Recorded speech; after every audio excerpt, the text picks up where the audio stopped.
Di tengah malam yang sunyi di sebuah selat sempit di Timur Tengah, puluhan kapal tanker raksasa bergerak perlahan di atas air yang gelap.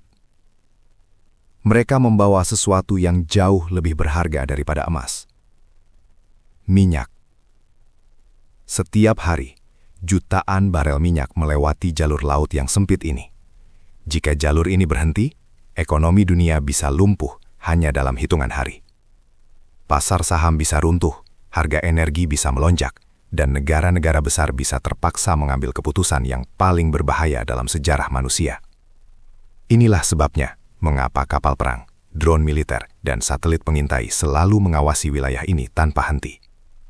Karena di dunia modern, ada satu fakta yang tidak bisa disangkal. Siapa yang mengendalikan jalur minyak bisa mempengaruhi nasib seluruh dunia. Lalu pertanyaannya adalah, mengapa jalur minyak begitu penting bagi geopolitik global? Mengapa negara-negara besar rela mengirim armada militernya untuk melindungi jalur tersebut? Dan bagaimana beberapa selat sempit di dunia bisa menentukan siapa yang memegang kekuatan global? Untuk memahami semua ini, kita harus kembali ke satu fakta sederhana tentang peradaban modern. Dunia kita berjalan dengan energi. Pesawat terbang, kapal kargo, pabrik raksasa, mobil yang memenuhi jalan raya di kota-kota besar, semua bergantung pada satu sumber daya utama, minyak. Sejak awal abad ke-20, minyak telah menjadi bahan bakar utama bagi ekonomi dunia. Negara yang memiliki akses ke minyak murah dan stabil dapat menggerakkan industrinya, memperkuat militernya, dan memperluas pengaruhnya ke seluruh dunia. Sebaliknya, negara yang kehilangan akses energi bisa mengalami krisis ekonomi yang serius.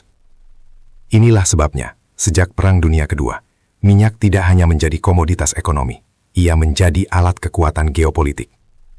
Dan lebih penting lagi, minyak tidak hanya tentang di mana ia ditemukan, tetapi juga tentang bagaimana ia dikirim ke seluruh dunia. Sebagian besar minyak dunia tidak bergerak melalui pipa di daratan. Ia bergerak melalui laut. Kapal tanker raksasa yang panjangnya bisa mencapai lebih dari 3 lapangan sepak bola, membawa minyak dari Timur Tengah menuju Asia, Eropa, dan Amerika. Tetapi perjalanan mereka tidak bebas. Mereka harus melewati titik-titik sempit yang disebut choke points. Tempat di mana jalur perdagangan energi dunia terkonsentrasi di satu area kecil. Dan jika titik itu ditutup, dampaknya bisa mengguncang seluruh planet. Salah satu choke point paling penting di dunia adalah Selat Hormuz. Selat ini memisahkan Teluk Persia dengan Laut Arab. Lebarnya hanya sekitar puluhan kilometer, tetapi setiap hari sekitar 1/5 pasokan minyak dunia melewati jalur ini. Arab Saudi, Uni Emirat Arab, Kuwait, Irak, semua negara tersebut mengirim minyak mereka melalui selat ini sebelum menuju pasar global. Artinya, jika Selat Hormuz ditutup, sebagian besar energi dunia akan langsung terganggu. Inilah sebabnya, wilayah ini menjadi salah satu area paling militeristik di planet ini. Kapal perang Amerika berpatroli di perairan tersebut. Drone pengintai terbang di atasnya setiap hari. Dan negara-negara di kawasan teluk terus memperkuat pertahanan mereka. Karena semua orang tahu, jika konflik besar terjadi di Selat Hormuz, dampaknya tidak hanya dirasakan oleh Timur Tengah, tetapi oleh seluruh dunia. Namun Selat Hormuz bukan satu-satunya jalur kritis. Di sisi lain dunia, ada Selat Malaka. Selat ini terletak di antara Indonesia, Malaysia, dan Singapura. Sekilas, ia hanya tampak seperti jalur laut biasa yang dipenuhi kapal kargo. Tetapi sebenarnya, ini adalah salah satu arteri energi paling penting di planet ini. Sebagian besar minyak yang dikirim dari Timur Tengah menuju Cina, Jepang, dan Korea Selatan harus melewati Selat Malaka. Setiap tahun, puluhan ribu kapal tanker melintasi jalur sempit ini. Jika jalur ini terblokir, ekonomi Asia Timur bisa terguncang. Dan karena alasan itulah, Selat Malaka menjadi salah satu wilayah yang paling diawasi dalam geopolitik global. Cina sangat menyadari risiko ini. Bahkan para analis strategi di Beijing memiliki istilah khusus untuknya, Malaka Dilema. Masalah besar bagi Cina adalah kenyataan bahwa sebagian besar energi mereka bergantung pada jalur laut yang bisa dipantau oleh negara lain. Jika konflik besar terjadi, jalur ini bisa dengan mudah diputus. Dan jika itu terjadi, mesin industri Cina bisa terancam berhenti. Karena itulah, Cina mulai mencari alternatif. Mereka membangun pipa energi melalui Asia Tengah. Mereka mengembangkan pelabuhan strategis di berbagai negara melalui proyek Belt and Road, dan mereka memperluas kekuatan angkatan laut mereka. Tujuannya sederhana. Memastikan bahwa jalur energi mereka tidak bisa dengan mudah diputus oleh pihak lain. Namun sejarah menunjukkan bahwa kontrol terhadap jalur energi memang bisa mengubah arah dunia. Salah satu contoh paling dramatis terjadi pada tahun 1973. Pada saat itu, negara-negara Arab yang tergabung dalam OPEC memutuskan untuk menggunakan minyak sebagai senjata politik. Mereka menghentikan ekspor minyak ke negara-negara yang mendukung Israel dalam Perang Yom Kippur. Akibatnya, harga minyak dunia melonjak tajam. Ekonomi Barat terguncang. Antrian panjang mobil muncul di pom bensin di Amerika. Inflasi melonjak.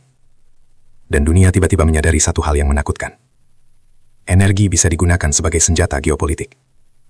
Sejak saat itu, negara-negara besar mulai memahami bahwa keamanan energi bukan hanya soal ekonomi. Ia adalah soal keamanan nasional. Amerika Serikat, misalnya, telah lama menjaga kehadiran militernya di Timur Tengah sebagian karena alasan ini. Bukan hanya untuk melindungi sekutu, tetapi juga untuk memastikan bahwa jalur minyak dunia tetap terbuka. Sementara itu, negara-negara lain mencoba strategi berbeda. Rusia menggunakan pipa energi sebagai alat pengaruh geopolitik di Eropa. Dengan mengontrol aliran gas dan minyak ke negara-negara tetangga, Moskow dapat mempengaruhi keputusan politik mereka. Energi menjadi instrumen kekuatan yang sangat efektif. Namun dunia kini sedang berubah. Banyak negara mulai beralih ke energi terbarukan. Mobil listrik semakin populer. Dan teknologi baru terus berkembang. Beberapa orang percaya bahwa era dominasi minyak akan segera berakhir. Tetapi kenyataannya, dunia masih sangat bergantung pada energi fosil. Dan selama minyak masih menjadi bahan bakar utama ekonomi global, jalur pengirimannya akan tetap menjadi titik perebutan kekuatan. Selat Hormuz, Selat Malaka, Terusan Suez, Selat Bab el-Mandeb. Semua jalur ini terlihat kecil di peta dunia, namun di balik garis tipis tersebut tersembunyi kepentingan ekonomi bernilai triliunan dolar. Dan kepentingan strategis yang bisa menentukan keseimbangan kekuatan global. Sejarah sering berubah bukan karena satu perang besar, tetapi karena satu jalur kecil yang tiba-tiba tertutup. Satu kapal yang tenggelam. Satu blokade militer. Atau satu keputusan politik yang mengubah arah perdagangan dunia. Karena pada akhirnya, kekuatan global tidak selalu ditentukan oleh siapa yang memiliki tentara terbesar. Kadang, ia ditentukan oleh siapa yang mengendalikan jalur energi yang membuat dunia terus bergerak. Dan selama dunia masih bergantung pada minyak, pertarungan diam-diam untuk menguasai jalur tersebut kemungkinan besar akan terus berlangsung.